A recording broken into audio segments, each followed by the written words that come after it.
लिखत। नीचे दिए गए नाट्यांश को पढ़कर दिए गए प्रश्नों के उत्तर लिखिए और वो भी संस्कृत में लिखना है। सबसे पहले हम ड्रामा का मीनिंग समझेंगे, क्योंकि मीनिंग के बाद ही क्वेश्चन आंसर सही हो सकते हैं। तो चलिए शुरुआत करते हैं। वानरयूथपः मतलब बंदरों का स्वामी। वो कौन है? बंदरों में से एक बंदर है, ओके, और वो दूसरे बंदरों को समझा रहा है। क्या समझाता है?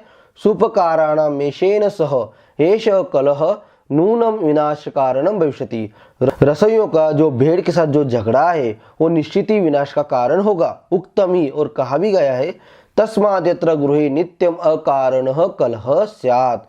जिस घर में बिना कारण झगड़ा होता है, जीवितम वांछन तद गृहम दूरतः परिवर्जयेत। जो जीना चाहता है वह व्यक्ति उस तरह के घर को दूर से ही छोड़ दे, मतलब उस घर के नजदीक भी जाना नहीं है। तब बाकी बंदर कहते हैं, कपयः भो किमिदम् उच्यते, हे राजा आप ऐसे क्या बोल रहे हो? न वयम स्वर्ग समानोपभोगान विहायो, स्वर्ग की तरह ऐसी यहाँ जो चीजें खाने के लिए मिलती है वो छोड़कर अटव्याम जंगल में जाकर क्षार तिक्त कषाय कटु रुक्ष फलानि भक्षयिष्यामः, खारे तीखे ऐसे कड़वे ऐसे फल खाएंगे नहीं, हम यही रहेंगे, यहाँ स्वर्ग की तरह हम रह रहे। तब वो वानरयूथपति कहता है, रसना स्वाद लुब्धहा यूयम, तुम सब मतलब वो बंदर तुम सब खाने के लालची हो। अस्य सुखस्य कुपरिणामम न जानित, और इस सुख का कुपरिणाम तुम जानते नहीं हो, बुरा परिणाम तुम जानते नहीं हो। मगर मुझे पता है कि आगे चलकर कुछ ना कुछ गलत होने वाला है, इसलिए अहम तु वनम गच्छामि, मैं जंगल में जा रहा हूँ। इस तरह से ड्रामा है। तो चलिए अब हम इसके क्वेश्चन आंसर करते हैं। तो पहला प्रश्न है, अधोलिखितानां प्रश्नानां एक पदेन उत्तराणि लिखत। एक पदेन मतलब वन वर्ड में। तो आपको सिर्फ एक वर्ड में आपको आंसर देना है। तो पहला क्वेश्चन क्या है? यूथपति ही कुत्र गंतुम उद्यतः भवति।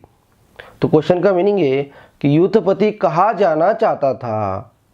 अभी क्वेश्चन का आंसर ढूंढने के लिए और एक ट्रिक होती है कि सिमिलर वर्ड देखो और आंसर लिख दो। तो पैराग्राफ में ढूंढना है। यदि पैराग्राफ में उसका जैसा कोई शब्द नहीं मिल रहा है तो उसके लिए अर्थ जानना बहुत जरूरी होता है। तो उसके लिए अर्थ भी पता होना चाहिए। तो आप यदि पैराग्राफ में देखोगे तो आपको उसके जैसा आपको कुछ मिल नहीं रहा है, तो यहाँ अर्थ पता होना जरूरी है। तो आप देख सकते हो यहाँ वनम के नीचे अंडरलाइन है, अहम तो वनम गच्छामि, इस तरह से मैं तो वन जा रहा हूँ।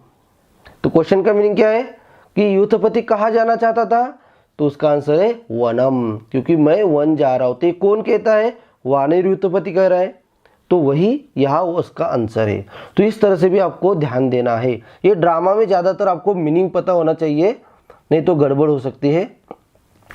नेक्स्ट क्वेश्चन ख, रसना स्वादुलुब्धः के आसन, मतलब खाने के लालची कौन थे।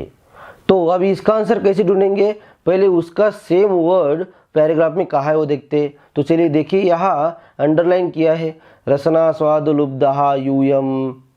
तो अभी देखिए, रसना स्वादुलुब्धः यूयम, यूयम मतलब तुम सब रसना स्वादुलुब्धे हो, खाने के लालची हो।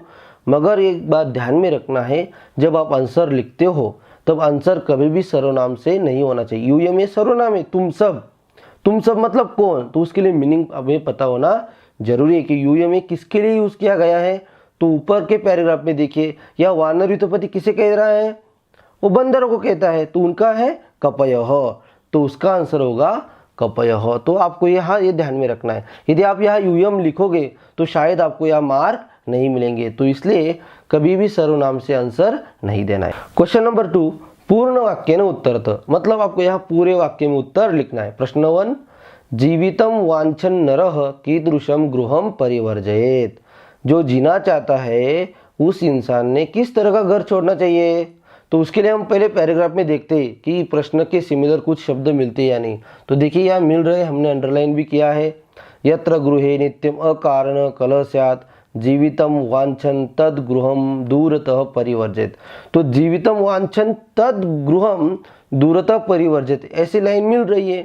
तो यहाँ देखिए, तद गृहम वह घर छोड़ दे, ऐसा उसका मीनिंग है। मगर यदि हम ये लाइन लिख देंगे तो हमें मार्क नहीं मिलेंगे, क्योंकि इसका आंसर ऊपर की लाइन में, यत्र गृहे नित्यम अकारण कलह स्यात्, जिस घर में बिना कारण झगड़ा होता है वह घर छोड़ देना चाहिए। तो ये ऊपर की लाइन में उसका आंसर है। तो यहाँ हमें मीनिंग समझ में आना जरूरी है। यदि हम नीचे की लाइन लिख देंगे जो अंडरलाइन की हुई है तो हमें मार्क नहीं मिलेंगे। तो ये भी आपको ध्यान में रखना है। तो कैसा आंसर होगा? जीवितम वांछन नरः यत्र गृहे नित्यम अकारणः कलह स्यात् तादृशम गृहम परिवर्जेत। आप वो लाइन पूरी जैसी वैसी भी लिख सकते हो, आपको मार्क मिल जाएंगे। ओके। सेकेंड, केशाम कलह विनाश कारणम भविष्यति। किनका झगड़ा विनाश का कारण होगा? तो उसके लिए चलो देखिए, पहले पैराग्राफ में देखते हैं कि वैसा कुछ शब्द है क्या। तो आप पहले लाइन में ही देख सकते हो, सुपकाराणाम मेषेन सह एषः कलह नूनम विनाश कारणम भविष्यति। ये तो सरल है। तो आप ऐसे भी देख सकते हो, मैच करके देखो शब्द, या तो फिर मीनिंग समझकर आपको आंसर देना है। चलो इस तरह से इसका भी आंसर मिल गया। क्वेश्चन नंबर 3, निर्देशानुसारम शुद्धम उचितम उत्तरम प्रदत्त विकल्पेभ्यः चित्वा लिखत। आपको यह ऑप्शन दिए जाएंगे, तो उसमें से सही आंसर आपको ढूंढना है। तो चलिए पहले क्वेश्चन पढ़ लेते हैं। तो ये क्वेश्चन हमेशा आते हैं, ओके, इस तरह से आते रहते हैं। तो आपको ये पता होना चाहिए, कम से कम मीनिंग पता होना चाहिए कि क्वेश्चन को क्या कहना है। भक्षयिष्यामः इति क्रियापदस्य कर्तृपदम किम। कर्तृपदम का अर्थ होता है कर्ता, सब्जेक्ट। तो भक्षयिष्यामः इसका सब्जेक्ट, इसका कर्ता क्या है? तो 3 ऑप्शन है, वयम, यूयम, अहम। तो इसमें वयम ये उसका आंसर है। क्यों है? तो सरल है, भक्षयिष्यामः ये उत्तम पुरुष बहुवचन है।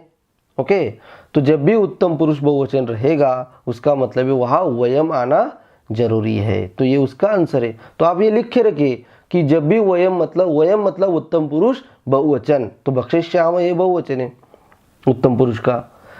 नेक्स्ट क्वेश्चन, यूयम इति सर्वनाम पदम केभ्यः प्रयुक्तम।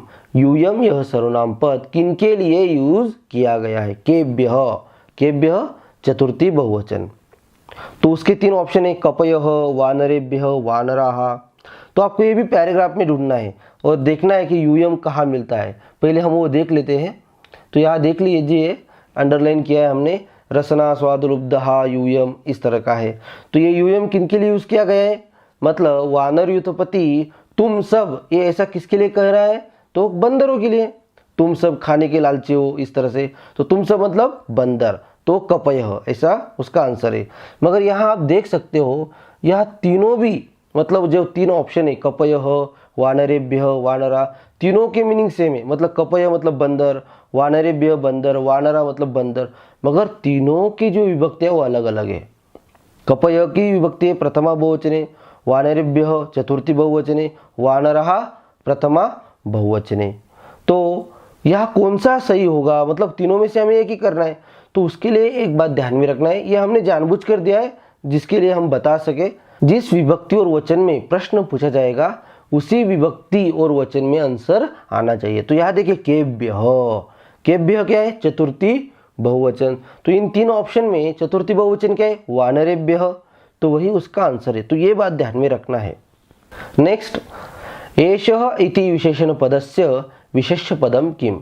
मतलब एषः ये जो विशेषण पद है उसका विशेष्य पद क्या है, उसका नाउन क्या है?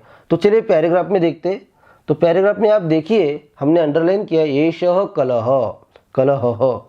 तो देखिए, पहली बात, मतलब विशेषण और विशेष्य कैसे पहचानेंगे? तो जो विशेष्य की विभक्ति वचन है वही विशेषण की रहेगी।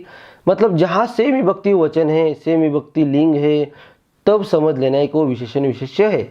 तो यहाँ एषः के आसपास क्या है वो भी देख सकते हो आप कि एषः के आसपास कौन है, सेम विभक्ति वाला, तो कलह है। तो कलह उसका क्या हुआ? आंसर हुआ। नेक्स्ट, त्यक्त्वा इत्यर्थे गद्यांश किम पदम प्रयुक्तम। त्यक्त्वा, इसके लिए गद्यांश मतलब इस पैराग्राफ में कौन सा पद, कौन सा शब्द यूज किया गया है? तो पहले हमें त्यक्त्वा का मीनिंग पता होना चाहिए। इसके लिए आपको मीनिंग की भी प्रैक्टिस करना है। त्यक्त्वा मतलब छोड़कर। अभी छोड़कर इसके लिए क्या है शब्द? तो विहाय। यदि आप पैराग्राफ में देखोगे तो पैराग्राफ में आपको विहाय यही शब्द मिलेगा। ये अव्यय है, ओके, लेप प्रत्यय विहाय, ठीक है। तो इस तरह से हमने प्रैक्टिस की है, तो आपको भी इस तरह से और प्रैक्टिस करना है। जितने ज़्यादा आप प्रैक्टिस करोगे उतना आपके लिए अच्छा है। धन्यवाद।